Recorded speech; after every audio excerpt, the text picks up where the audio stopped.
Bien, jóvenes, tengan todos muy buenas tardes. En esta oportunidad, en Historia del Perú, vamos a hablar acerca de la oligarquía agroexportadora y el capitalismo financiero norteamericano.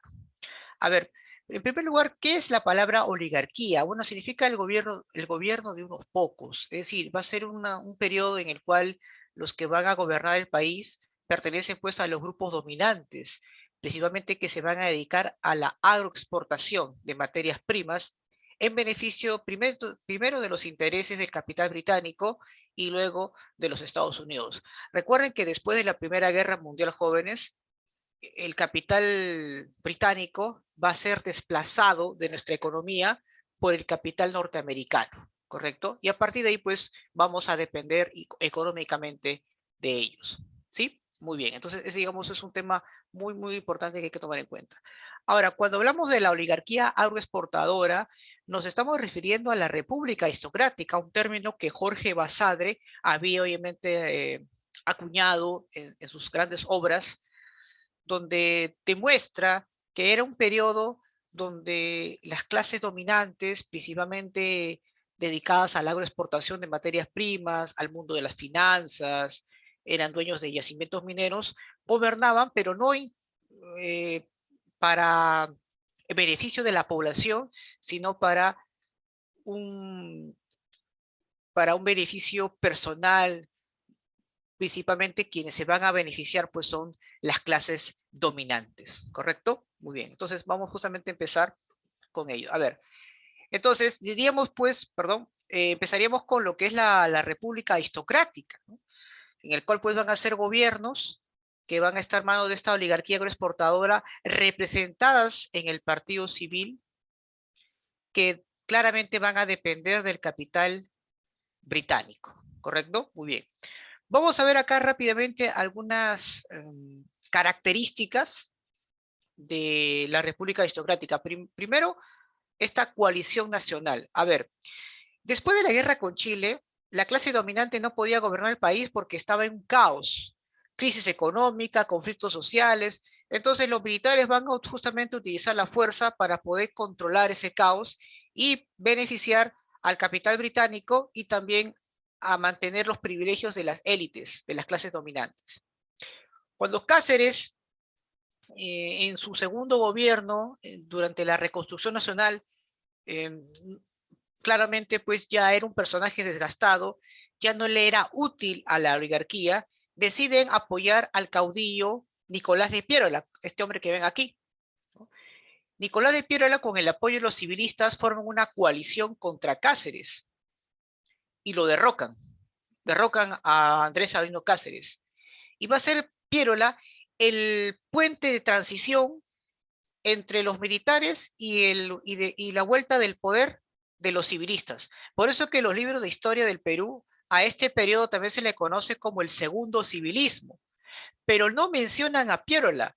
Si tú revisas en los libros de San Marcos, por ejemplo, cuando hablamos del segundo civilismo, lo primero que vamos a estudiar es a Eduardo López de Romaña, que es el primer presidente civilista del siglo XX. Profesor, pero ¿por qué no toman en cuenta a Piérola? Porque Piérola, para empezar, no era el partido civilista, pero fue una pieza importante para que los civilistas lleguen al poder, ya que él va a hacer el reordenamiento necesario para que este grupo dominante, este partido civil, logre pues tomar las riendas del gobierno, ¿correcto? Por eso Piérola va a ser muy importante en ese aspecto. Otra característica importante de la República Aristocrática es sin duda la dependencia del capital inglés sobre nuestra economía. Ellos van a obtener pues todo el control de los recursos y nuestra economía principalmente se va a basar en el modelo agroexportador. Es algo bien interesante que nuestra economía tenga esa mezcla, ¿no? De lo feudal con primeros indicios de capitalismo, pero un capitalismo dependiente. ¿Dependiente de quién? De Inglaterra, principalmente. Entonces, ¿y cómo así que Inglaterra empieza a obtener todos nuestros recursos, profesor? Recuerden que durante la reconstrucción nacional, Cáceres había firmado un contrato en el cual pues le hemos empezado a dar pues todos nuestros recursos, ¿no? Le hemos dado pues los ferrocarriles por 66 años, le hemos entregado todos nuestros guanos por toneladas y toneladas, en fin, pagos que tenemos que realizar de manera anual, etcétera, etcétera. ¿Se acuerdan cómo se llamó ese contrato en el cual Cáceres firma con, con los británicos? Vino, pregunta examen de admisión y también creo que lo mencioné la semana pasada. A ver, ¿quién se acuerda? A ver. ¿Cómo se llamó el contrato? El contrato Grace, ¿no? El contrato Grace, ¿correcto? Acuérdate, por eso te va a preguntar el examen de admisión, ¿no? El contrato Grace. Así que es muy importante tomar en cuenta. Muy bien. Ahora, profesor, ¿a qué se refiere con enclaves? Muy bien. Durante la segunda revolución industrial, jóvenes, los países imperialistas, para poder disminuir sus costos, vieron que la mejor manera para acrecentar sus ganancias era colocar factorías, fábricas en esas colonias, en la cual no solamente se extraía los recursos naturales, se utilizaba a la gente cuyo mano de obra era mucho más barata, sino que ahí mismo podía obviamente fabricarse y luego pues vender a todo ese amplio mercado que tenían, ¿no? A eso pues se le llama enclaves, ¿correcto? Y en el caso del Perú habían dos enclaves en dos actividades principalmente. Había enclaves, perdón, en dos actividades principalmente. Uno era la minería, que era muy importante para los inversionistas, extraer los minerales, transformarlo y luego llevarlo al exterior. Y la otra pues era el agrario, en el cual mayormente pues había una inversión de capital, tanto nacional como británico, para luego pues exportarlo correctamente, no tanto para el consumo interno, sino para la exportación. Pero era muy importante tener pues estas fábricas, estos enclaves, en la cual pues se iban a encargar pues de la extracción, el trabajo obligatorio de las personas asalariadas, pero con bajo, por así decirlo, bajo sueldo, por así decirlo, en el cual pues les era muy propicio porque eso reducía sus costos enormemente, ¿no? Y eso obviamente es un modelo que se va a utilizar, repito, durante la segunda revolución industrial, ¿correcto? Muy bien. Otra característica importante tiene que ver pues con nuestra clase dominante, ¿no? Lamentablemente esta élite que va a tomar el control del Perú por varias décadas no van a tener un proyecto nacional que logre integrar a todo el país. Al contrario, las brechas sociales se van a agudizar cada vez más. Va a haber un mayor menosprecio, una mayor discriminación, una mayor separación o aislamiento de las clases populares con respecto a la política, ¿no? Prácticamente, pues, muchas indígenas van a ser, pues, maltratados, humillados, marginados del aparato estatal, ¿correcto? Muy bien. Entonces, ese también es muy importante. Las clases populares van a estar excluidas de la política. Solamente un pequeño sector de grandes familias van a apoderarse del Estado y van a ser ellos los que van a gobernar el país. Y todos ellos están aglutinados en un solo partido, el Partido Civil, que era pues el partido de las élites, de las clases dominantes. Otro aspecto importante, otra característica de este periodo, tiene que ver pues con la explotación terrible, inhumana, que realizaban las élites, perjudicando a las clases populares, principalmente a los pobladores andinos y amazónicos. Por ejemplo, una forma de explotación que se mantuvo incluso hasta los años 60 de nuestros tiempos, del siglo XX, era pues el yanaconaje. Recuerden pues que era un sistema de explotación que empezó en tiempo de los incas, que se expandió durante la época colonial y que se va a mantener durante toda la república, que era pues una especie de servidumbre por el cual el indígena tenía que trabajar para su patrón, para el hacendado, para el dueño de la tierra. Luego tenemos a lo que es el enganche, la habilitación y las correrías. Muchos dirán, profesor, ¿y qué es el enganche? Era también pues una forma de explotación por un pago de deuda o por un pago por adelantado. Te comento básicamente qué consiste. A ver, en esa época había mucha gente que necesitaba trabajo. No era dueño de nada, pero querían trabajar para poder sobrevivir.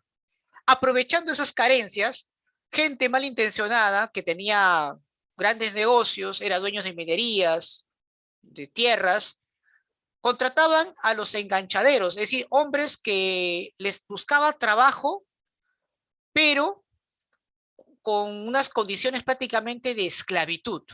Por ejemplo, yo soy una persona que quiero irme a trabajar al campo, entonces viene esta persona, el enganchador, en la cual me contrata, me hace firmar un documento en el cual pues me da un pago por adelantado. Por ejemplo, ¿no? Si yo vengo a trabajar por un año, me dan unos 1.000 pesos. Ahí está, así época de 1.000 pesos. Antes se manejaban ese tipo de monedas. Entonces, me pagaban los 1.000 pesos y yo trabajaba en ese lugar. Pero ¿cuál es el problema? Como obviamente yo tengo que trabajar en ese lugar que claramente está muy lejos de mi hogar, tengo que pagar pensión, tengo que pagar pues alimentos, herramientas, etcétera, etcétera. Y la plata se me va. ¿Por qué? Porque eran muy caros. Justamente los precios de esos lugares eran caros para que ese dinero que había recibido el trabajador se le acabe. ¿Con qué condición, con qué propósito, profesor? Con el propósito de que una vez que se me acabe, y como todavía no había acabado mi contrato, trabaje gratis para poder obviamente recuperar obviamente eso que había obtenido al inicio. Claro, porque te dice, ¿no? Bueno, ya se te quedó la plata, pero tu trabajo no ha concluido. Te quedan unos meses más por trabajar. Quédate, te vamos a seguir dando pues alojamiento, comida, y a cambio tú qué cosa vas a hacer? Vas a ponerte a trabajar. Con eso nos compensas. Y así lo tenían. Mucha gente se iba por contrato de trabajo por 1 o 2 años y terminaba pues quedándose 10 o 6 años, por ejemplo, trabajando en la hacienda. En la minería también va a ser igual, ¿no? Mayormente, pues, las personas que eran enganchadas en los yacimientos mineros eran, pues, en la Sierra Sur y en la Sierra Central, donde se explotaban los minerales. Y los enganchados en los sectores agrícolas era también, pues, en una parte de Sierra Central o la costa, ¿no? La costa central o la costa norteña. Entonces, era obviamente una forma de explotación terrible, por el cual, pues, muchos indígenas tenían que pasar. La habilitación es muy parecido al enganche, pero eso ocurría en la Amazonía. Mucha gente pobladora de la Amazonía era capturada y obligada a trabajar en la explotación del caucho, que era pues un producto muy bien cotizado en el mercado mundial. Porque recuerden que del caucho se extraía pues la materia prima para la elaboración de los neumáticos, que eran necesarias para los automóviles y los aviones que ya se habían inventado en esa época. Profesor, ¿qué es la correría? Bueno, aquellos pobladores amazónicos que se rehusaban a seguir trabajando en esas terribles condiciones, se escapaban. Entonces, ¿qué hacían estos empresarios? Contrataban mercenarios para poder capturar a estas personas y de traerlas de vuelta al campamento y seguir explotándolos. Por ejemplo, hay un grupo mercenario en el Brasil que justamente pues contratado por los dueños de esas empresas para poder obviamente perseguir, capturar indígenas y volverlos a traer a trabajar. Ese grupo mercenario se llamó los bandeirantes, por ejemplo. Aquí vemos una imagen, ¿no? Cómo, en qué condiciones eran obviamente tratados los amazónicos, como si fueran obviamente peor que animales. Y esto a vista y paciencia del gobierno. ¿Por qué? Porque muchos de los enganchaderos eran también dueños de esas tierras, de esos, en este aspecto, patrimonios, ¿no? Entonces, altos funcionarios eran dueños de tierras y estaban de acuerdo en este tipo de forma de explotación. ¿De acuerdo? Entonces, no había forma, pues, de poder demandar o exigir al gobierno que corrija esto porque eran ellos mismos los que habían promocionado o promovido este tipo de forma de explotación. Por eso que van a haber, pues, muchos levantamientos por todos lados, pero obviamente sin que el gobierno actúe de manera equitativa frente a los graves problemas que habían en ese tiempo. ¿De acuerdo? Entonces, estos, digamos, son una de las características más elementales de ese tiempo. Ahora bien, muchos dirán, profesor, ¿y qué gobernantes llegaron a tomar el control del Estado? Bueno, empecemos primero con Pierola, que va a gobernar el país. Tres características de Pierola que no debes olvidarte cuando gobernó el Perú. Primero, estabilizó política y económicamente el país, logró cierta modernidad, pero principalmente para los sectores o para las zonas urbanas, principalmente Lima, ¿correcto? Y el último tiene que ver bastante pues con algunos aportes que hizo, como por ejemplo profesionalizar a la, a la milicia peruana, contratando pues o creando pues la primera escuela de oficiales del Perú, ¿no? La Escuela Militar de Chorrillos, por ejemplo, donde va a profesionalizar a los militares. Luego viene Eduardo López de Romaña, en el cual vamos a recordar bastante dos cosas que hizo en su gobierno: el Código de Agua y el Código de Minería. ¿Qué son esos códigos? Son normas que van a utilizar estos recursos en beneficio de las élites y del capital extranjero. Por ejemplo, el Código de Agua consistía en que los grandes hacendados iban a tener más agua que los pequeños propietarios de tierras. De esa manera, pues, beneficiaba a la clase dominante, que eran dueños, pues, de enormes tierras, extensiones de hectáreas, que era tremendo, ¿no? Una sola familia podría ser dueño, pues, de miles y miles de hectáreas, ¿no? Casi del tamaño de grandes distritos. Era una sola familia dueña de tierras, imagínate. Y el código de minería era pues aquella empresa extranjera que quiere explotar esos yacimientos, se podía quedar con ella de manera perpetua, por ejemplo, ¿no? Es una forma también pues, de atraer inversión privada, pero perjudicando enormemente los intereses del país.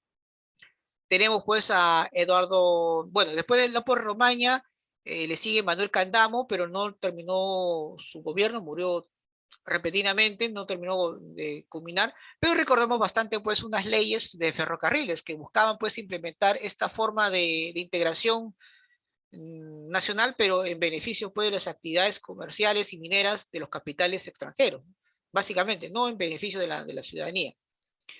Luego tenemos pues tras la muerte de Candamo, asume la presidencia José Pardo, y su primer gobierno, vamos a ver pues que principalmente va a hacer importantes reformas educativas, pero no en beneficio, repito, de la población, sino pues de los intereses del capital extranjero. Tras el término de su mandato, José Pardo asume en esta ocasión eh, Leguía, Augusto Leguía, su primer gobierno. Justamente en su gobierno pues se descubre la ciudad de Machu Picchu a cargo de Hiram Bingham, importante explorador norteamericano. Empieza pues a realizar una serie de tratados con nuestros vecinos regalándoles territorios, ¿no? Ha habido pues a través de tratados en el cual pues Leguía otorgó esos territorios a nuestros vecinos. Tras su término de su mandato, asume pues el único presidente que sí pensó en la población, Guillermo Billinghus, 1912-1914. Él básicamente pues desafió a la oligarquía y más bien su gobierno fue en beneficio de los sectores populares, principalmente el proletariado. Pero como obviamente esto perjudicaba enormemente los intereses de la oligarquía, hace un golpe de Estado contra él. Ahí pues donde ingresa Óscar Benavides para sacar al poder a Billinghurst y nuevamente colocar a José Pardo como nuevo presidente del Perú por segunda vez. Pero eran tiempos donde ya la Primera Guerra había terminado, Estados Unidos pues se había consolidado como la primera potencia del mundo y era necesario pues hacer un reordenamiento en América Latina. Por lo tanto, Estados Unidos promueve pues una serie de dictaduras en beneficio del capital norteamericano. Uno de ellos pues es sin duda la de eh, ¿cómo se llama? Augusto Leguía, ¿no? Augusto Leguía pues con el apoyo norteamericano y del ejército y de ciertos sectores que buscaban controlar el Estado, apoyan el golpe de Estado contra José Pardo y se queda en el poder por 11 años largos, por 11 años como presidente del Perú. A ese acontecimiento, pues, nosotros lo llamamos el oncenio, tema que vamos a ver justamente después de esta diapositiva. Miren, digamos, son los elementos más importantes que vamos a tomar en cuenta de la oligarquía agroexportadora, jóvenes. Por ejemplo, vemos aquí pues que cuáles son las bases de la república aristocrática.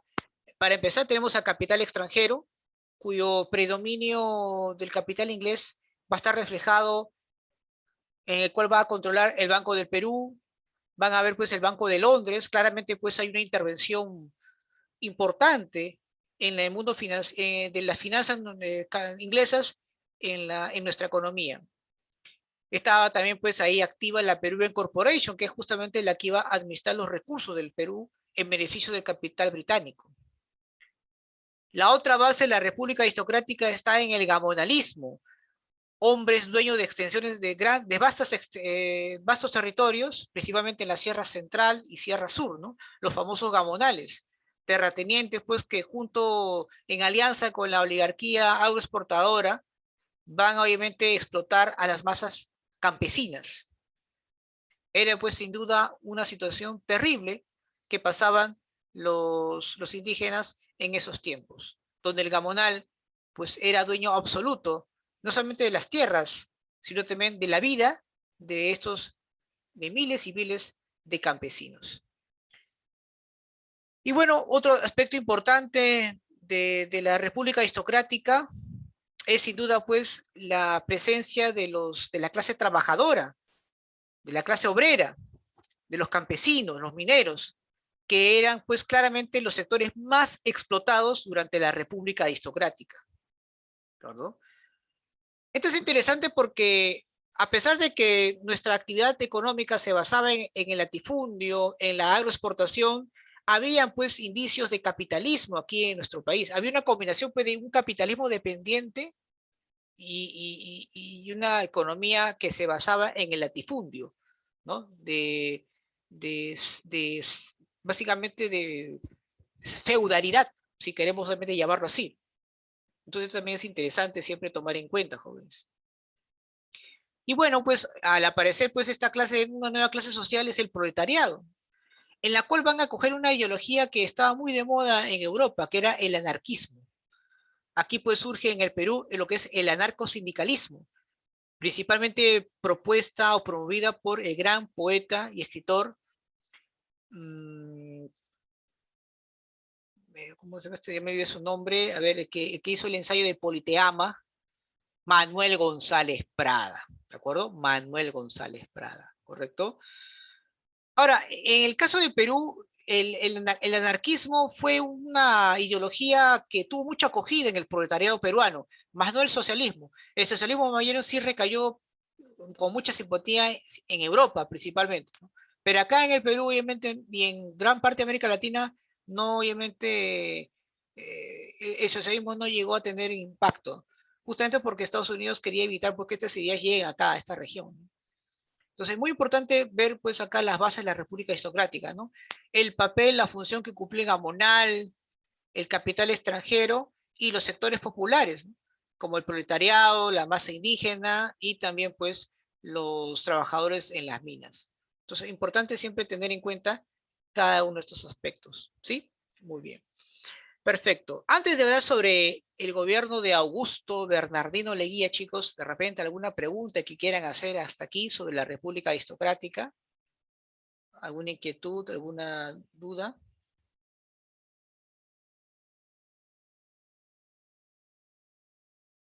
¿Preguntas, inquietudes hasta aquí?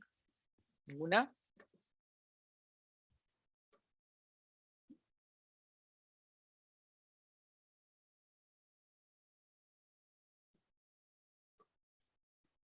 ¿Todo claro? ¿Sí? Ya, muy bien. Listo. Muy bien. Vamos entonces a hablar, ya hemos hablado un poco sobre la República Aristocrática y ahora pues hablemos de el oncenio de Leguía. Un tema que viene bastante, sobre todo en San Marcos. A ver, ¿cómo es que Leguía pues llega al poder y se queda por 11 años? Muy bien. A ver, fin de la Primera Guerra Mundial, Estados Unidos quería pues controlar América Latina y para eso pues era necesario tener gobiernos dictatoriales que toman el control del Estado en beneficio pues del capital norteamericano. Leguía pues era un personaje ya muy conocido en la política del Perú, había sido presidente del país, antes había sido ministro de Economía de José Pardo, entonces era un hombre pues con una importante experiencia en el control del aparato estatal. Ahora bien, Leguía pues se perfilaba pues como un candidato nuevo en el sentido de que era muy opositor a los intereses del Partido Civilista, que aún todavía mantenía pues vínculos con el capital británico. Entonces prácticamente el escenario de la política peruana era Leguía, que representa los intereses del capital norteamericano, y Aspíllaga, que era el candidato pues para llegar a la presidencia que iba a suceder a Pardo, que era pues el candidato que favorecía los intereses del capital británico.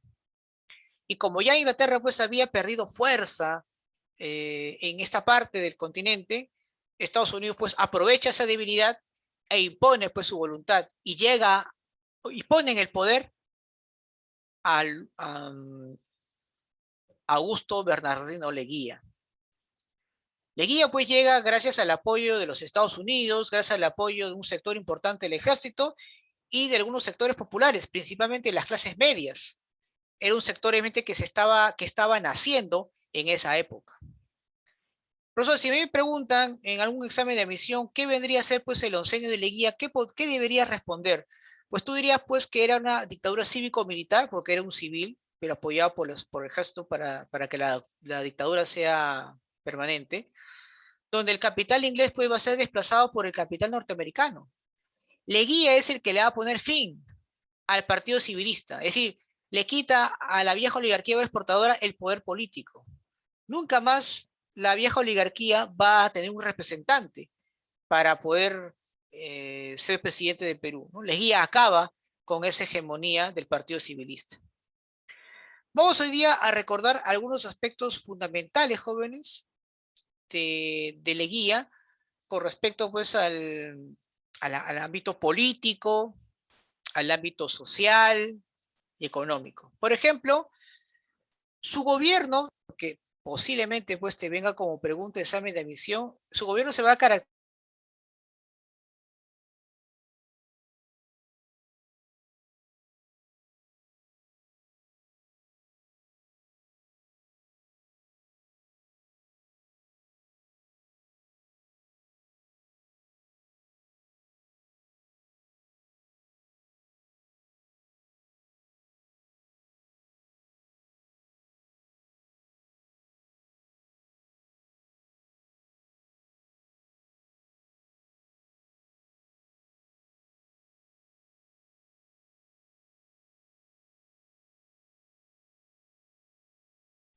Ya, ahora sí se me escucha, ¿no?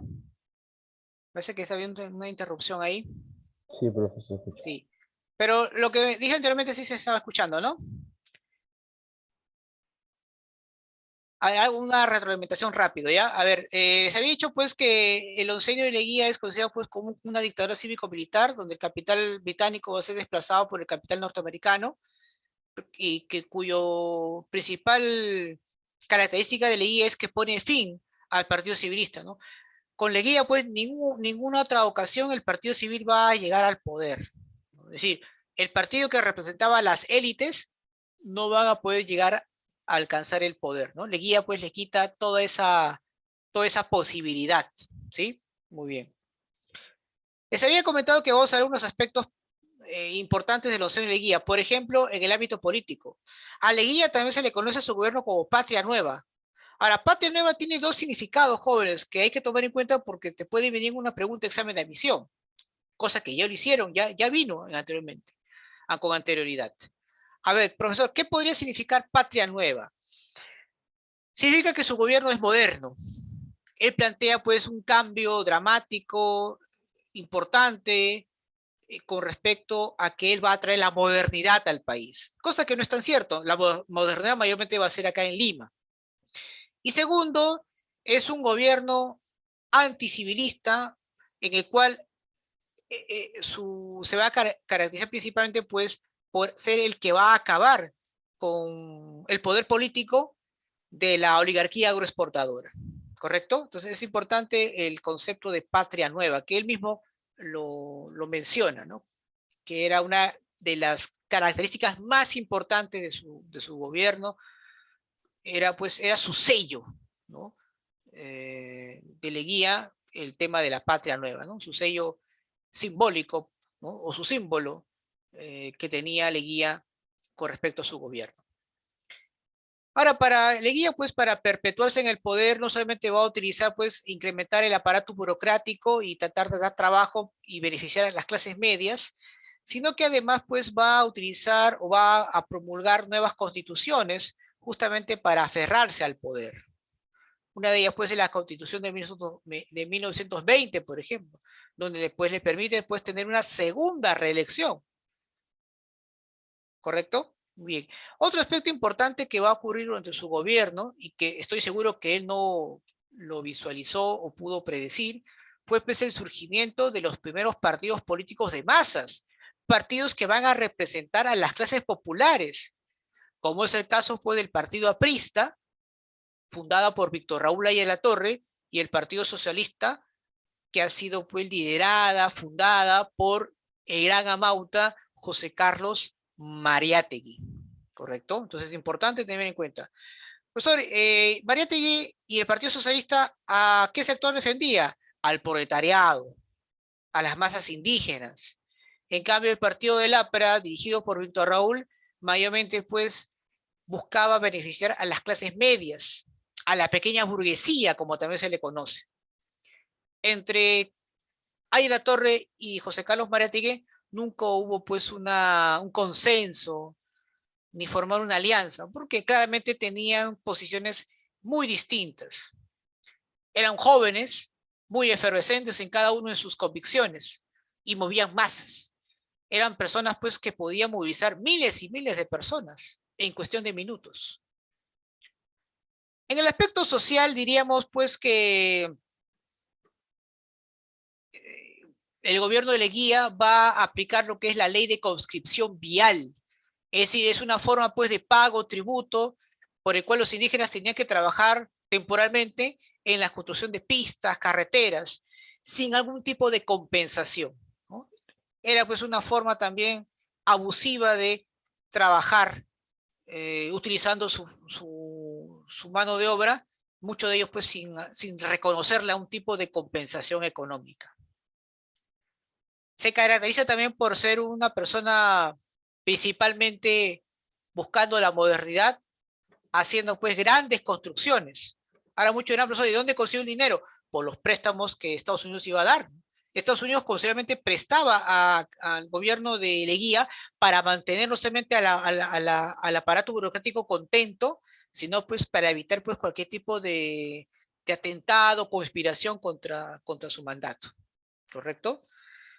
Por ejemplo, él mandó a construir pues importantes avenidas que hoy en día pues son muy reconocidos. Por ejemplo, mandó a construir pues todo lo que es la avenida Leguía, así lo llamó en su honor a su nombre, ¿no? Hoy en día pues ya no se llama la avenida Leguía, se llama la avenida Arequipa, que estoy seguro que tú conoces, ¿verdad? Ah, la avenida Arequipa. Mandó a construir pues lo que es el parque universitario, hizo importantes, logró pues incrementar o aumentó básicamente, en este caso, el urbanismo, por así decirlo, donde destruyó pues algunos elementos todavía coloniales para modernizar pues la capital, ¿no? Ese era el propósito, ¿no? Hizo pues grandes obras monumentales, pero con el capital norteamericano. ¿Y qué pedía a cambio Estados Unidos? La entrega pues de sus recursos, contratos que beneficien enormemente pues a las empresas privadas, ¿no? Entonces es importante tener en cuenta como una manera pues demagógica también de poder también llegar a los sectores populares, realizó pues lo que se conoce como la legalización de las comunidades campesinas, ¿no? Donde les reconoce pues cierta autonomía, pero obviamente va a ser un reconocimiento solamente en teoría, porque en la práctica claramente pues Leguía no era pro-indigenista, ¿no?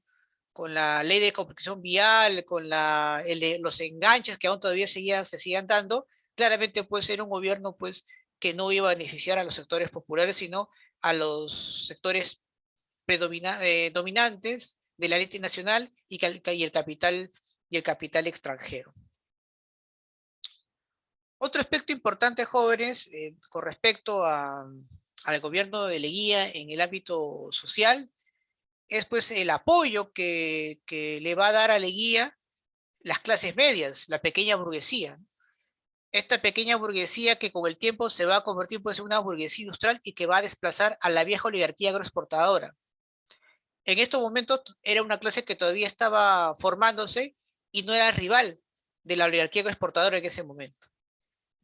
En el ámbito económico, diríamos pues que el gobierno de Leguía se va a caracterizar pues de muchos préstamos e inversiones por parte de los Estados Unidos. Por eso es que constantemente Leguía tenía dinero y hacía obras monumentales, ¿de acuerdo? Por los préstamos que Estados Unidos le realizaba, que al final pues el Perú tenía que devolverlos también con altos intereses. Justamente pues su gobierno se va a caracterizar por el incremento, el aumento de la inversión del capital norteamericano. Prácticamente de 10 empresas que se invertían en el Perú o de capital que invertían para su actividad económica, 8 eran de los Estados Unidos, por ejemplo. Entonces hay que tomar en cuenta, ¿no? Luego también vemos pues que el Perú realiza pues un reclamo frente a los abusos de las empresas extranjeras y se va a un arbitraje internacional. Pero el Estado peruano, sorprendentemente, en vez pues, de defender su posición frente a los intereses de empresas extranjeras que perjudicaban eh, al país, pues simplemente pues decide no continuar y más bien reiterar la, el apoyo o ratificar, perdón, el apoyo del Estado o del gobierno en este caso frente a la inversión extranjera. Imagínate, ¿no? El famoso lago de París.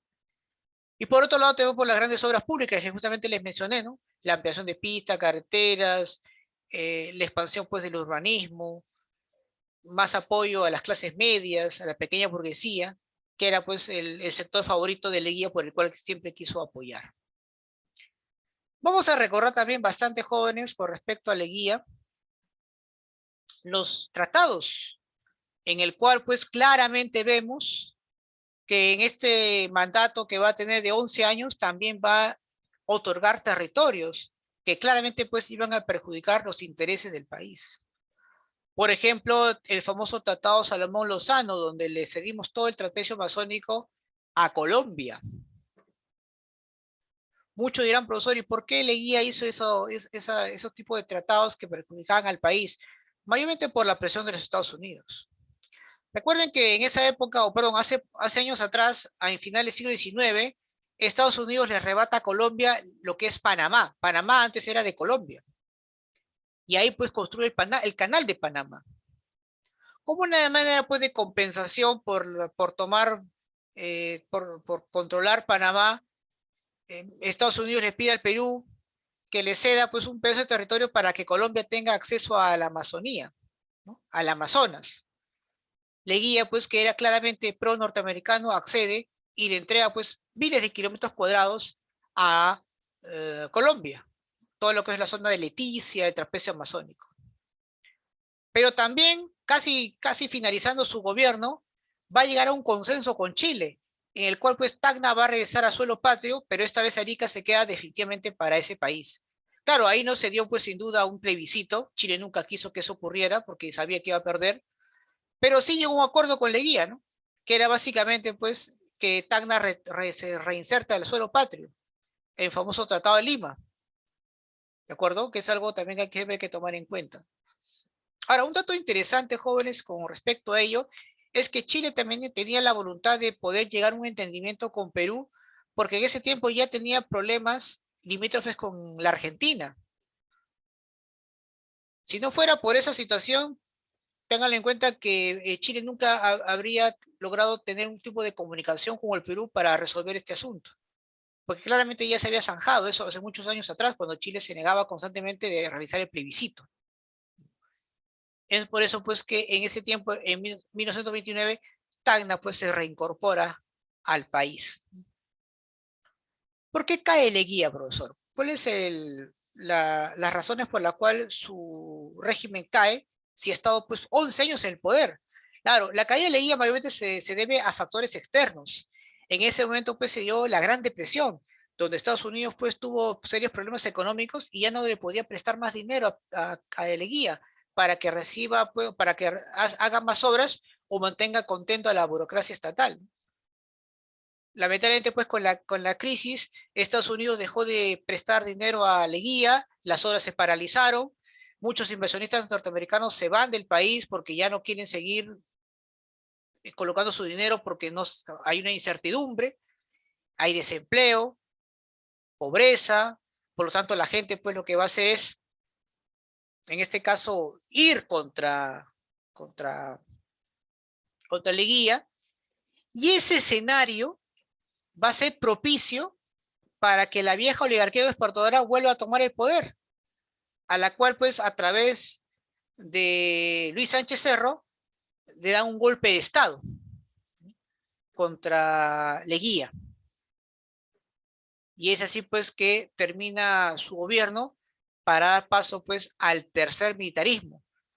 Que sí ha dicho, sí, que de paso, jóvenes, este tercer militarismo tiene tres momentos, tres ciclos, que ahora justamente lo vamos a estudiar, ¿de acuerdo? Muy bien.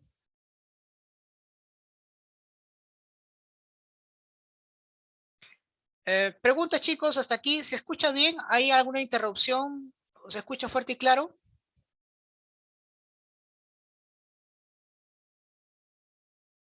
¿Se escucha bien, chicos, por si acaso? Sí, porque veo que mi cámara está un poco lenta, entonces pensé que se había cortado, tenía problemas de... Ya, cualquier duda ahí, eh, me avisa. Ya, ok, muchas gracias. Ahí me escriben o me indican, ¿ya?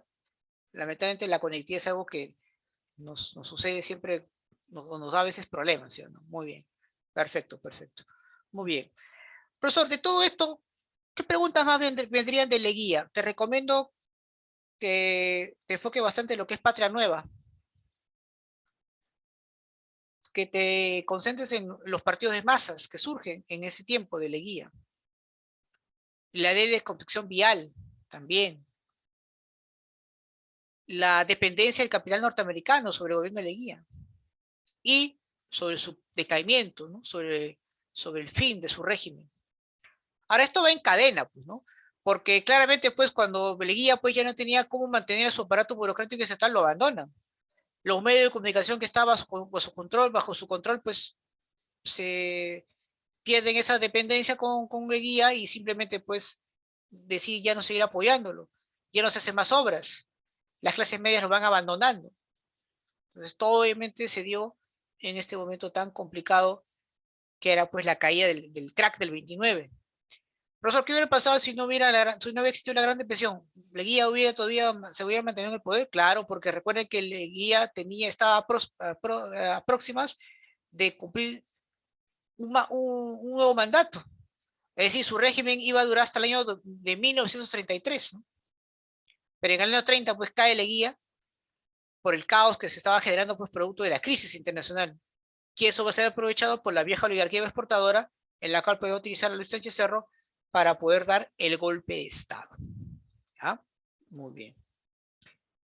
Para finalizar esta parte, chicos, para ya ir a desarrollar nuestras preguntas y por ahí de repente alguna intervención por parte de ustedes, vamos a hablar pues rápidamente acerca del tercer militarismo, ¿no? En el cual pues ya vamos a ser testigos de la crisis de la vieja oligarquía por el cual va a pasar, en la cual poco a poco va a ir siendo superado por la burguesía, esta clase media que apareció en Leguía y que se va a convertir pues en la nueva clase dominante del país hasta la actualidad. En la actualidad pues es la burguesía industrial la que toma el control de la política en el Perú. ¿Sí? Muy bien. ¿Qué viene a ser, profesor, el tercer militarismo? Bueno, es la etapa donde la oligarquía agroexportadora va a financiar, ¿no?, a los militares para poder controlar el Estado y para mantener el orden social. El objetivo pues era evitar que exista un desborde popular y sobre todo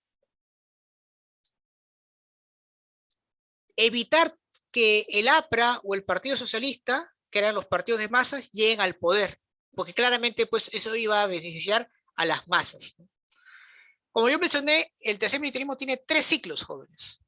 Una que es el tercer militarismo de tendencia fascista, eran regímenes fascistas, ahora voy a explicar que es un régimen fascista, que yo lo mencioné creo que también la semana pasada, ¿no?, que era un fascismo, ¿no? Era pues un gobierno totalitario, autoritario, eh, antidemocrático, antisocialista, etcétera, etcétera, ¿no? Y ellos estaban encarnados pues en Luis Sánchez Cerro y en Óscar Benavides. Recuerden que cuando Sánchez Cerro toma el poder va a haber un caos tremendo, porque obviamente los partidos masas quieren llegar al poder. Sánchez Cerro se los evita ello. Y hay un enfrentamiento tremendo muy complicado en esos primeros años, sobre todo cuando Sánchez Cerro tiene que enfrentarse al APRA, por ejemplo. Entonces, esto es muy importante, ¿no? Tras el asesinato de Luis Sánchez Cerro, aparentemente por un militante aprista, asume el poder Óscar Benavides, ¿no? Y va a mantener pues una política en beneficio pues de la oligarquía, ¿de acuerdo? Vamos a tener pues una fuerte recesión económica producto pues de la primera guerra, perdón, de la Segunda Guerra Mundial que se va a desarrollar en ese tiempo. Si bien esto pues al inicio van a aumentar nuestras exportaciones por la venta de materias primas, luego pues ante la poca demanda pues otra vez va a tener un retroceso, ¿no? Y obviamente vamos a pasar por una fuerte recesión económica. Si bien es cierto, Óscar Benavides quería llegar hasta a un punto de entendimiento con las fuerzas opositoras como es el APRA, al final pues no va a conseguir los resultados esperados. Óscar Benavides va a intentar nuevamente perseguir pues a sus opositores políticos. Eran tiempos muy convulsionados, ¿eh? Donde incluso se cometían asesinatos políticos jóvenes, ¿de acuerdo? Entonces, si ya se cometió pues un magnicidio con el asesinato de Luis Sánchez Cerro, imagínate pues qué otras cosas han pasado en esos tiempos, ¿no? Eran años muy convulsionados, donde la vieja oligarquía exportadora se aferraba al poder y no dejaba pues que la burguesía logre pues desplazarla. Luego, entre 1939 hasta 1948, jóvenes, ocurre un fenómeno interesante en la política peruana. Se da lo que se conoce como la primavera democrática. Muchos dirán, profesor, ¿y qué es la primavera democrática? Bueno, un pequeño periodo donde van a haber gobiernos civiles. Aquí pues gobernó Manuel Prado Ugarteche y José Luis Bustamante Rivero, pero que en este caso pues José Luis Bustamante Rivero no llegó a concluir su mandato, ¿no? Justamente por problemas con la vieja oligarquía exportadora y el APRA, ¿no? Que hicieron todo lo posible pues para que su gobierno pues no fuese próspero. Aquí pues estos presidentes, estos gobernantes, ya no van a favorecer notoriamente a la vieja oligarquía exportadora. Al contrario, van a defender a la burguesía, a esta burguesía industrial que cada vez está empezando a tener un mayor protagonismo. Tanto así, pues, que estos gobernantes van a ser antioligárquicos, van a promover la industrialización, pero ojo, una industrialización en beneficio de los capitales extranjeros, principalmente Estados Unidos, porque recuerden que después de la Segunda Guerra Mundial va a haber un cambio significativo en todo lo que es la estructura económica, se implementa el liberalismo, donde hay una mayor apertura de mercados, y claramente puede ser un modelo en el cual pues el Perú tenía que adaptarse, y claramente pues la vieja oligarquía agroexportadora no tenía forma cómo adaptarse a ese nuevo modelo económico. En cambio, la burguesía industrial sí. Y por eso obviamente que estos gobernantes van a apoyar a estos sectores, que poco a poco van a empezar a escalar y a ir desplazando a la vieja oligarquía exportadora. Estos partidos políticos o estos gobernantes lograron tener pues cierta tolerancia, en especial Prado Ugarteche, con los partidos políticos opositores. En cambio, en el caso de José Luis Bustamante Rivero no va a ser así, porque justamente su gobierno va a estar con muchos obstáculos. Primero, no va a tener pues el apoyo de la vieja oligarquía exportadora, porque obviamente Bustamante y Rivero gobernaba para defender los intereses de la burguesía industrial. Y por otro lado, el APRA, porque querer tener un mayor protagonismo, pues va a chocar constantemente con el gobierno de Bustamante y Rivero, sobre todo en el Congreso. Por eso es que esas fricciones van a acabar pues con su derrocamiento. ¿Quién derroca, profesora Bustamante y Rivero?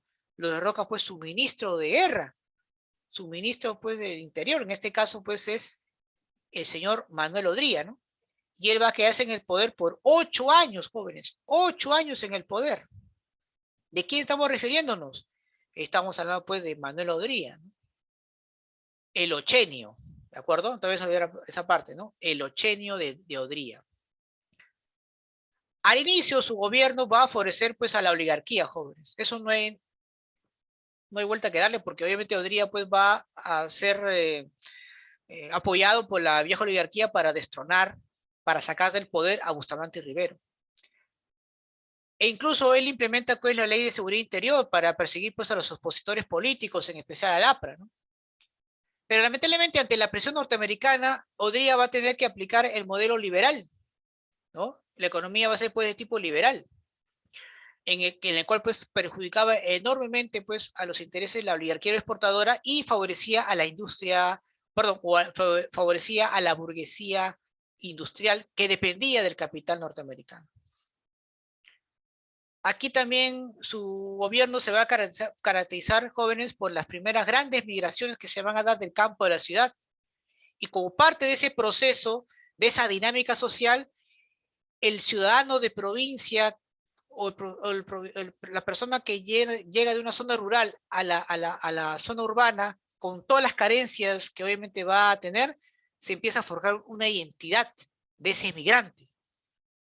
A esto, pues, grandes, importantes antropólogos e investigadores sociales llaman a esto el proceso de cholificación, donde obviamente se está forjando una identidad, ¿no? Del hombre que proviene de las zonas rurales a las zonas urbanas, ¿correcto? Muy bien. Ante esa situación, claro, bueno, en el caso de Hungría, gracias pues a las exportaciones de materias primas, en especial del cobre, producto pues de la guerra de Corea, le permitió pues tener importantes ingresos económicos para poder pues hacer grandes unidades escolares, para poder realizar pues una serie de obras magníficas como nunca se habían visto desde la época de Leguía. Bueno, ante un cambio distinto, porque ya estamos entrando pues post Segunda Guerra Mundial, ya era pues la Guerra Fría, eran momentos de alta tensión entre la Unión Soviética y Estados Unidos, pues Estados Unidos, este país decidió pues que América Latina tenga una reestructuración, que ya no esté pues en manos de los militares porque ya el socialismo no iba a ser un peligro para América Latina.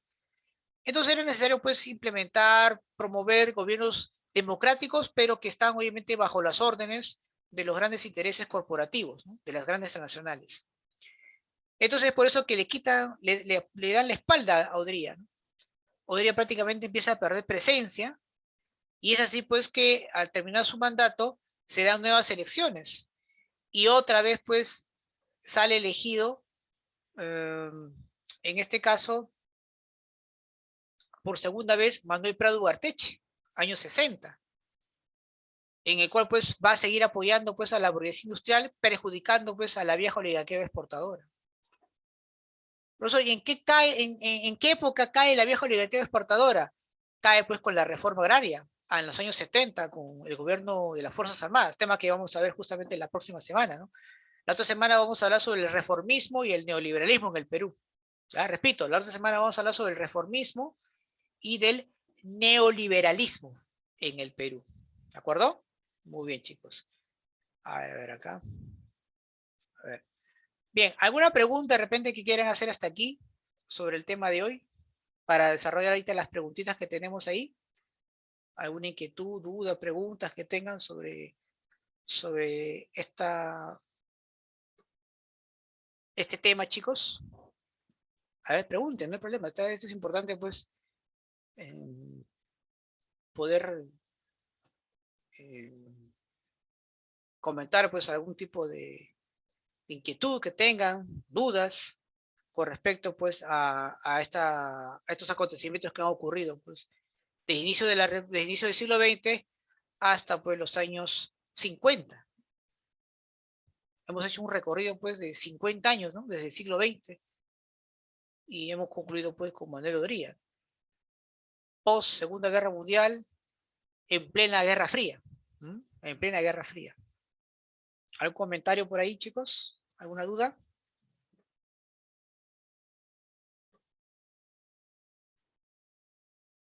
De todo lo que me acaba de informar, ¿qué es lo que nos puede venir el examen? Bueno, con respecto al gobierno de Sánchez Cerro y Óscar Benavides, principalmente pues las medidas que realizaron para poder detener, torturar y desaparecer a sus opositores políticos, ¿no? En especial pues al APRA, ¿no? Que ya desde ese momento hubo un enfrentamiento pues irreconciliable entre Sánchez Cerro y el partido aprista. Muchos militantes zapatistas fueron fusilados en la ciudadela de Chanchán, por ejemplo, jóvenes, muchos jóvenes, por ir pues contra el Estado peruano. Después, ¿qué más te puede preguntar? Te puede preguntar, por ejemplo, cuál fue la actitud que tuvo el Perú durante la Segunda Guerra Mundial, ¿no? Donde Prado Ugarteche pues, fue el artífice principal, donde claramente pues, va a apoyar a los aliados e incluso va a ser muy condescendiente con Estados Unidos, va a permitir, por ejemplo, la llegada de bases militares norteamericanas, que las exportaciones que realiza el Perú hacia Estados Unidos no incrementen, sino que mantenga el precio, va a deportar a muchos japoneses y alemanes residentes en el Perú para Estados Unidos, para colocarlos en campos de concentración, por ejemplo. Por acá pues hay una pregunta. Muy buena pregunta, claro. Quien promulga la tesis de las 200 millas es justamente José Luis Bustamante y Rivero en 1947, ¿no? Un año antes que lo derrocaran. A ver, pero ¿cómo nace esto de la tesis de las 12 millas? Bueno, ustedes saben pues que el mar peruano es muy rico en recursos, ¿no? Pero ya desde inicio del siglo XX estaba siendo explotado por empresas extranjeras. Y el Perú pues no podía hacer nada porque no tenía un documento que permita pues defender este mar que le pertenecía, ¿no? No había pues sin duda un lineamiento, una normativa que le permitía al Perú reclamar, ¿no? El mar peruano. No había pues una soberanía del mar peruano. ¿Quién fomenta esta iniciativa? Estados Unidos. Después de la Segunda Guerra Mundial, Estados Unidos pretende pues tomar posesión marítima de ciertos lugares estratégicos y a partir de ahí los demás países empiezan pues a seguirlo. Pero el Perú de ese tiempo, no solamente se contentaba con tener soberanía marítima, sino que además quería tener mar territorial, es decir, que también el mar sea parte del territorio soberano de un país. Claramente, pues Estados Unidos y otras potencias no querían pues que eso se efectuase, porque eso atentaba pues contra sus intereses, porque ellos explotaban mares de otros países, como el nuestro, por ejemplo. Pero obviamente muchos países siguieron la iniciativa del Perú, ¿no? Ecuador, Chile, México, van a acordar justamente también tener eso, ¿no? No solamente tener soberanía marítima, sino también pues mar territorial. Por lo tanto, pues el Perú también era dueño no solamente de la parte superficial del mar, sino también del fondo marino, donde estaban pues los más importantes yacimientos y, y animales para explotar. Entonces, pese a la negativa norteamericana, ese planteamiento de 200 millas se formuló y a partir de ahí, pues, muchos países empezaron a tener pues esa cantidad, ¿no? De metraje, de kilometraje de 200 millas en sus costas. Recién a partir de 1984, la ONU decreta pues una nueva norma en la cual pues se disminuye las 200 millas para que solamente pues tenga el país tenga solamente como propiedad suya solamente 12 millas nada más de mar. El resto, el país que está limitando con ese parte del océano, podía tener pues ciertos beneficios de exclusividad, ¿no? Por ser, digamos, por tener cercanía a ese mar. Pero otro país podría también explotar sin tener que dar permiso, ¿no? al país limítrofe. Esa se llama pues la Convención del Mar. Y lo más triste, muchos países han firmado eso, ¿no? El único país que todavía no ha firmado es el Perú, ¿no? Pero esa tesis de 200 millas, en teoría, es algo ideal, pero en la práctica eso no ocurre. El Perú, pues, desde que se descubrieron grandes especies marinas para explotar, los capitales mayormente han sido extranjeros. Las grandes fábricas que están ahí en esos lugares provienen de otros países. Ellos extraen los recursos marinos, lo transforman y luego lo venden a otros mercados, hasta el día de hoy, ¿no? Por eso que tenemos 200 millas marinas en teoría, pero en la práctica, pues prácticamente no es aprovechado por el Estado de manera directa, ¿no? Sino que utiliza, pues, el apoyo, la inversión de países extranjeros que claramente, pues, se llevan la mayor cantidad de ganancias que, de hecho, pues, perjudican al Estado peruano, ¿correcto? Entonces también hay que tener en cuenta. Entonces, es José Luis Bustamante y Rivero el promotor, ¿no? De la tesis de las 200 millas peruanas, jóvenes. ¿sí? A mí dicen, ¿por qué se promulgó? Claro, se promulgó justamente por eso, ¿no? Porque al ver pues que los países estaban explotando de manera indiscriminada, el Perú pues necesitaba pues también aprovecharlo, ¿no? Entonces los demás países se hacen y aceptan esa tesis propuesta por Bustamante Rivero y, y al final pues se empieza a aplicar, ¿no? Pese pues a la negativa de los países como Estados Unidos, Gran Bretaña, etcétera, ¿no? Ahí está, ¿no? La tesis de las 200 millas, ¿no?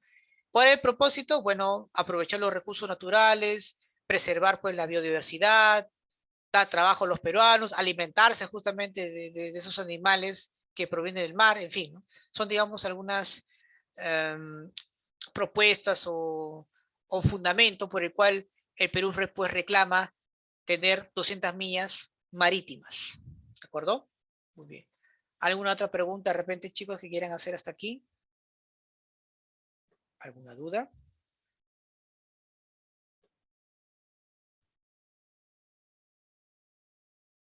¿Una? Bien. Vamos entonces, chicos, a resolver las preguntas que están ahí. Preguntas, pues, tipo de examen de admisión. Y vamos a responderlas con fundamento cada una de ellas, ¿ya? Muy bien. A ver, a ver.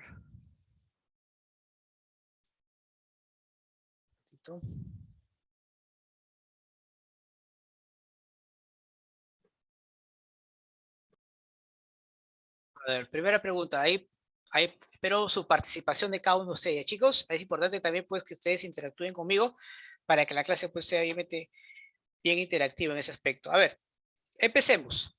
Dice, la concentración de tierras en la costa norte para fines industriales durante el gobierno que se consolida en la República Aristocrática se desarrolló principalmente en favor de quiénes, jóvenes.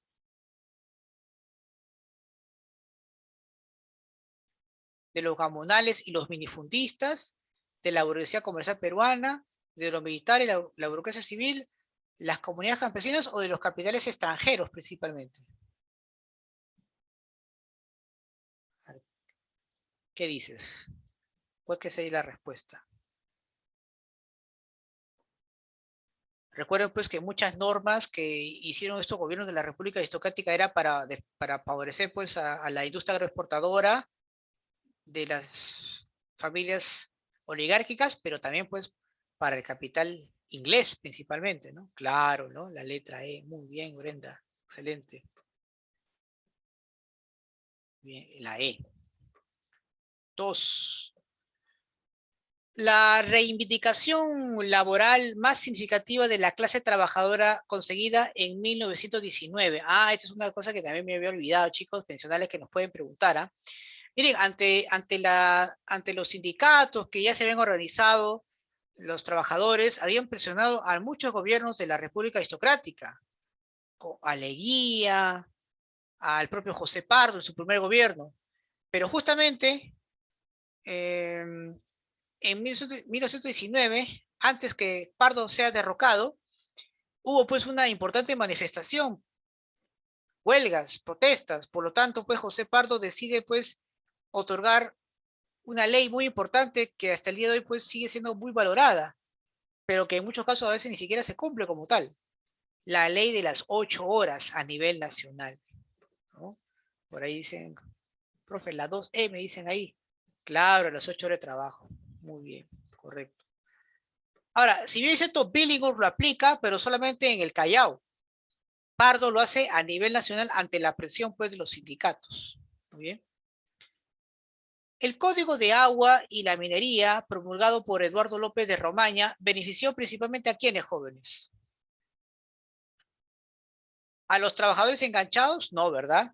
Las comunidades campesinas menos. Camonales, no. Clase obrera tampoco. A los latifundios extranjeros y también nacionales, ¿no? Claro. Principalmente la E, claro, la E. Muy bien. Gamonales no, porque los gamonales estaban en la Sierra Central, ¿no? Ellos no dependían mucho del agua porque básicamente pues el agua venía de las lluvias, ¿no? En cambio en la costa norte, costa central sí dependían pues del agua, de las reservas, de los ríos para poder cultivar, ¿no? Y ahí obviamente pues eran haciendas extranjeras, ¿no? Los Gildemeister, por ejemplo, que tenían pues una gran hacienda en el norte.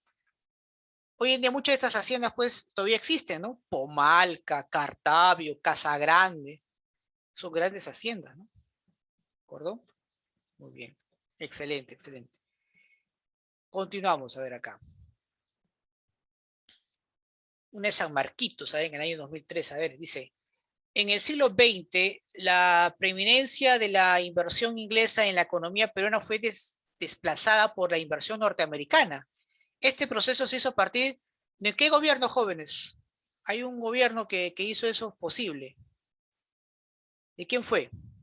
A ver, ¿Leguía? Segundo le, gobierno de Augusto Leguía. le guía, ¿no? Pero en su primero o segundo gobierno. Segundo. Claro, en el oncenio, ¿no? Correcto, Bien. muy bien, ahí está. A eso te van a preguntar, muy bien. El oncenio le guía, ahí está. 5. Desde 1920 hasta la fecha, el Estado reconoce su existencia legal de su personería jurídica a un importante grupo de peruanos, al mismo tiempo que se compromete pues a promover su desarrollo. Este grupo está formado por Las comunidades campesinas y nativas. las comunidades, en este caso, comunidad nativa, cooperativas, La, sindicato, educación. la- Claro, este, claro está. Claro, ahora hay un cierto reconocimiento, es cierto, pero que no, que en la práctica no va a ser tan, por así decirlo, o que no se va a aplicar como corresponde, ¿no? Es más, Leguía establece pues el Día del Indio, ¿no? En junio, ¿no? Hay que recordar el 24 de junio, que me parece junio del Día del Indio. Luego Velasco Alvarado lo cambia por el Día del Campesino. Pero obviamente lo que hizo Leguía es solamente pues llegar a tener un cierto manejo, control momentáneo con las clases populares, pero claramente pues no tenía la intención de darles reivindicaciones, porque si no, pues no hubiera colocado pues la ley de constricción vial o iba a promover pues los abusos por parte de los gamonales asentados a las clases campesinas, ¿no? A los trabajadores campesinos, para nada, ¿no? Pero esto fue muy importante porque con el tiempo pues estas comunidades se van legitimando y van a tratar de colocar pues o forzar, ¿no? Que el Estado pues les dé más derechos, ¿no? Entonces de una manera pues mantuvo este tipo de iniciativas, ¿no? Tanto que sí pues que ahora hay gremios, confederaciones, ¿no? De campesinos que sin duda se unen, se reúnen también y cualquier tipo de protesta o conflicto, pues ellos están ahí presentes, ¿no? Manejando pues las marchas. Eran tiempos donde también pues se implementó el indigenismo, ¿no? Una corriente literaria importante que busca pues exaltar eh, las costumbres de los indígenas, pero que claramente tampoco pues se fue muy notorio, ¿no? Hay escritores pues ahí claramente declarados indigenistas, pero abiertamente pues no eran tan pro activistas o personas que, que por así decirlo, puedan valorar, ¿no? Las costumbres andinas, ¿no? Como corresponde, claro está. Ahí pues la discriminación, el desprecio que tenían las élites hacia las comunidades campesinas era muy notorio, ¿ya? Muy notorio. Muy bien. 6 dice, los últimos años de su régimen estuvieron marcados por una gran inestabilidad política. Como se recuerda, en los comicios de 1936, su gobierno vetó la elección del historiador Luis Eguiguren, ex ministro de Sánchez Cerro, argumentando pues el respaldo del voto aprista, partido declarado ilegal. Eso fue durante el gobierno de Sánchez Cerro, que fue declarado ilegal al partido aprista, por lo tanto no podía participar en las elecciones. Lo cierto es que el candidato oficialista Jorge Prado, perdón, ni siquiera había pues logrado el segundo lugar en las preferencias electorales, el cual fue ocupado pues por el doctor Luis Flores de la Unión, a ver acá, Revolucionaria, que es el partido pues de Sánchez Cerro.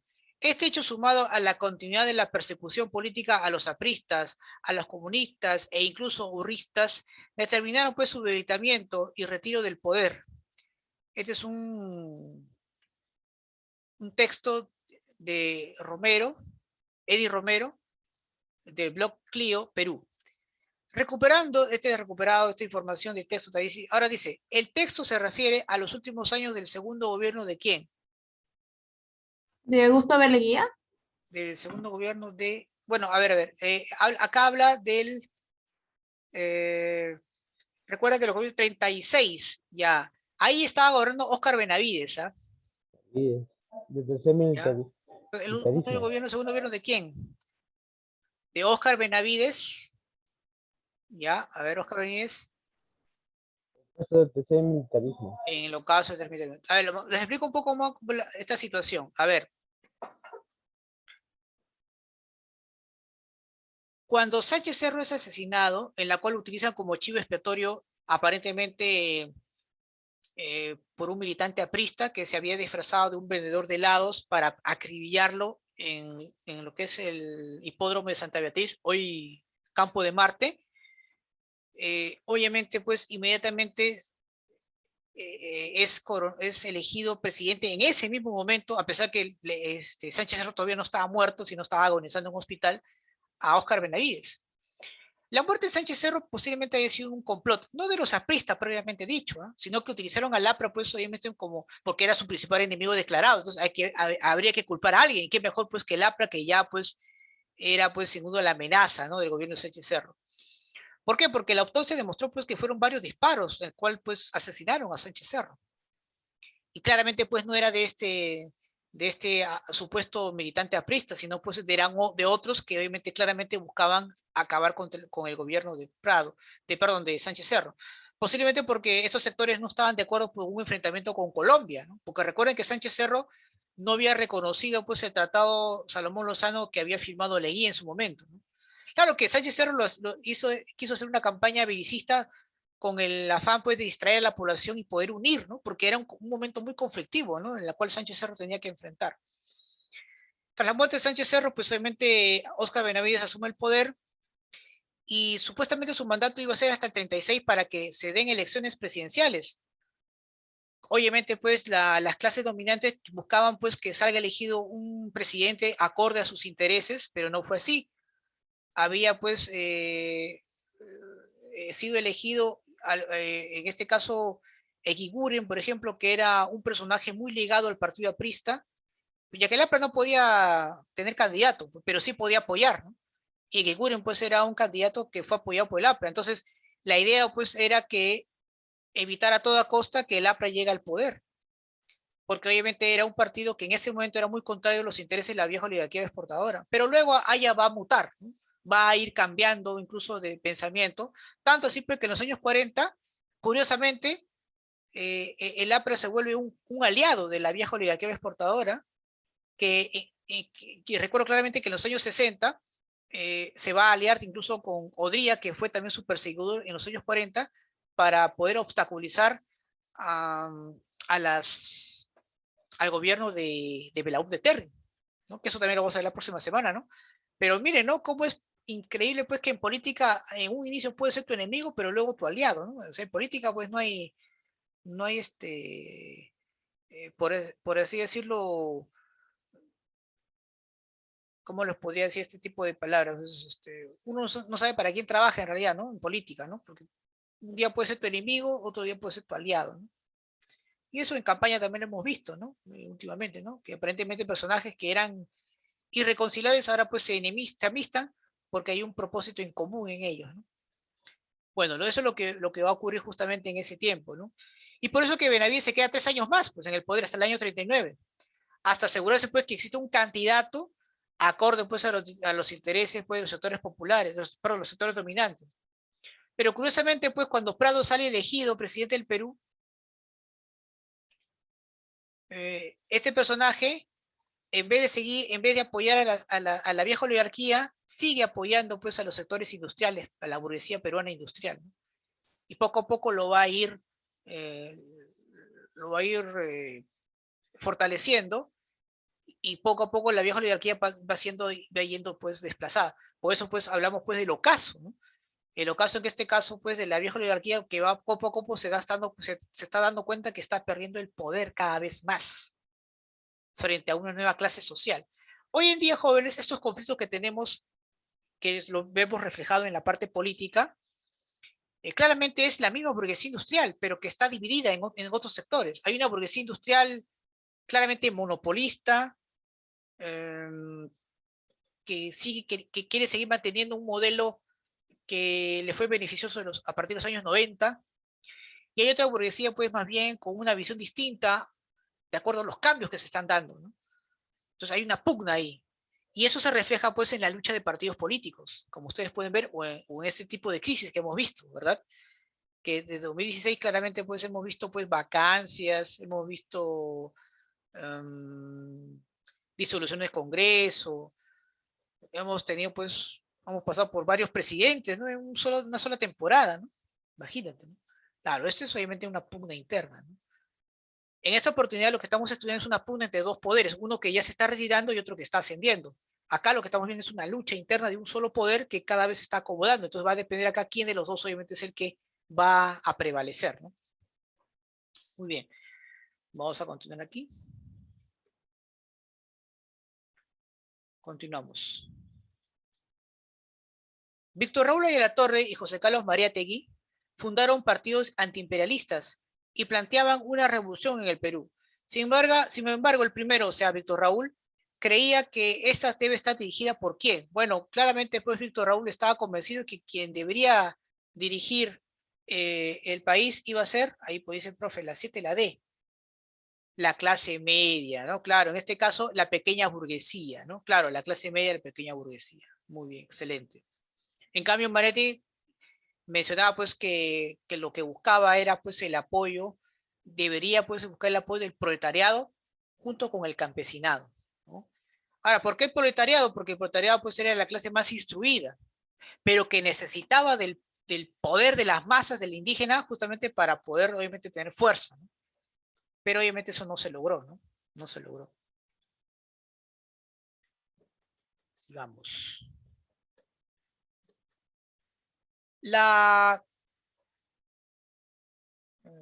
bueno, acá dice la compomenda, bueno, acá dice la contienda, ¿no? Disculpen el error ortográfico. La contienda entre los partidos políticos y el gobierno dirigido por Manuel Prado Ugarteche en el contexto de la Segunda Guerra Mundial tenía como objetivo eliminar el antagonismo social, mejorar el sistema democrático, hacer frente común contra la amenaza fascista, luchar contra la agresión japonesa o hacer frente al imperialismo norteamericano.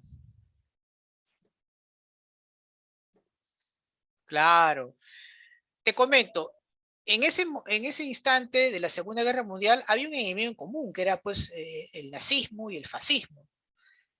E incluso los partidos políticos de tendencia comunista o socialista eran tolerados.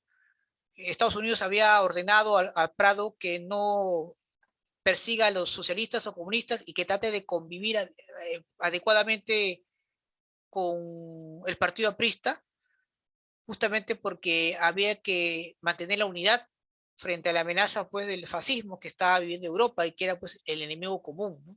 De la Segunda Guerra Mundial. Es por eso que en ese tiempo los partidos políticos trataron de formar pues no una alianza, pero sí un consenso para que exista gobernabilidad, ¿no? Además porque el Partido Aprista quería cuidarse muy bien porque si cometía pues una serie de atentados que lo había hecho anteriormente, pues lo podían pues catalogar también como un partido fascista y de esa manera pues ser perjudicado de manera a nivel internacional, ¿no? Incluso provocar una sanción permanente. Entonces, por eso que el APRA siempre, desde ese momento, evitó pues algún tipo de arremeter contra el gobierno de Prado, ¿no? Muy bien, continuamos aquí. Durante el primer gobierno de Manuel Prado y Ugarteche, el Partido Comunista fue tolerado. ¿Por qué? Es justamente lo que te estaba mencionando, ¿no? Porque el APRA se volvió su aliado, el gobierno no era parte del tercer militarismo, la Unión Soviética fue aliado de Estados Unidos en la Segunda Guerra Mundial, la represión únicamente se llevó contra ciudadanos japoneses, italianos y alemanes que radicaban en el Perú. La D, Sí. profesor. Claro, ¿no? Porque en ese momento pues, la Unión Soviética estaba peleando pues al lado, no al lado, pero sí, pues no era no era un enemigo, pues, ¿no? En ese momento de los aliados, Estados Unidos, Francia e Inglaterra, ¿no? Sino, pues, ante la amenaza nazi, ¿no? Aparentemente, ¿no? Muy bien, continuamos acá. Y la última dice, durante el gobierno del Ochenio de Odría, como parte, pues, de la Guerra Fría, se desarrolló la Guerra de Corea, 50-53, en el sudeste asiático, al cual le permitió el gobierno de Odría, ¿qué le permitió a Odría? Rechazar la protesta de la misión Kemmerer de los Estados Unidos, innovar la tecnología de la industria de harina de pescado, incentivar una política importadora de manufacturas o desarrollar una política económica de interventora y reguladora o incrementar las exportaciones y fomentar la inversión. Aumentar las expresiones, aumentar la inversión. Claro, la letra E, ¿no? Claro. Gracias pues al ingreso de divisas, Odría pues pudo financiar y realizar pues grandes obras monumentales, ¿no? Como por ejemplo las unidades escolares, la remodelación de toda Lima. A partir de ahí, con Odría, pues Lima se volvió pues un concreto, ¿no? Edificios de concreto, porque antes pues eran mayormente casas de quincha, ¿no? Que todavía tenían pues de la herencia colonial. Cuando nosotros paseamos por Lima y tú ves edificios gigantescos, monumentales de concreto, eran tiempos de Odría. Eran tiempos de Odría, ¿no? Es más, la base del Estado Nacional era pues de la época de Odría, ¿no? Luego ya fue remodelado durante el segundo gobierno de Alan García, ¿no? Pero la base en sí del Estado Nacional fue obviamente una obra de Odría, ¿no? Una obra de Odría. Entonces Odría pues hizo importantes obras eh, como parte pues de las exportaciones de minerales, en especial el cobre, durante la guerra de Corea. Pero bueno, terminó la guerra, pues el Perú otra vez empezó a tener un decaimiento, ¿no? Y un déficit tremendo. Por eso que la comisión Klein, que había llegado al Perú, aconsejó pues a Odría pues a no hacer un mal uso de los ingresos fiscales.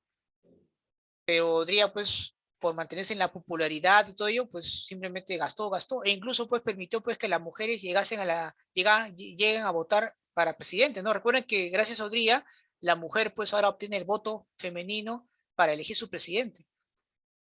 Pero obviamente era pues claramente una manera populista de Odría pues de perpetuarse en el poder, pero bueno, pero ya pues su figura estaba completamente desgastada, ya no era pues, su presencia no era propicia en un cambio significativo que estaba dando en el mundo. Tanto la Unión Soviética como Estados Unidos ya estaban llegando a un cierto entendimiento aparentemente para que cada uno pues controle cada uno pues su propia área de dominio, ¿no? Claro que después esto va a haber una tensa reacción en el año 66 pues con la crisis de los misiles, ¿no? Perdón, 63. Pero en ese tiempo todavía pues se estaba recién configurando la situación y era necesario pues que en ese momento pues ya no era conveniente tener gobiernos militares, sino pues gobiernos civiles democráticos acorde pues a los intereses de los Estados Unidos. Bien chicos, preguntas, dudas, inquietudes hasta aquí sobre el tema de hoy. Mañana por favor no olviden, por favor, ingresar pues a aritmética primero me parece y luego inglés. Los chicos creo que les toca inglés mañana, ¿no? Martes. Ya. Sí, profe. Ya, entonces ahí por favor, ahí puntuales, ahí chicos en la tarde, ¿ya? Y por favor, desarrollar su simulacro, no se olviden por favor, es importante para que vayan perfeccionando sus conocimientos. El otro sábado vamos a lanzar un nuevo simulacro. Hoy creo que se vence el plazo para que terminen este último simulacro que se dio el día domingo, ¿ya? Así que tienen tiempo hoy día hasta las 8 para desarrollar su simulacro. Bien chicos, nos vemos, cuídense, que tengan una linda tarde, nos vemos en una próxima oportunidad. Cuídense, chao chicos, gracias, cuídense, un Sí, fuerte abrazo a profe. todos. Gracias. Gracias, profesor. A Chao, ustedes, profe. cuídense, nos vemos. Un fuerte abrazo.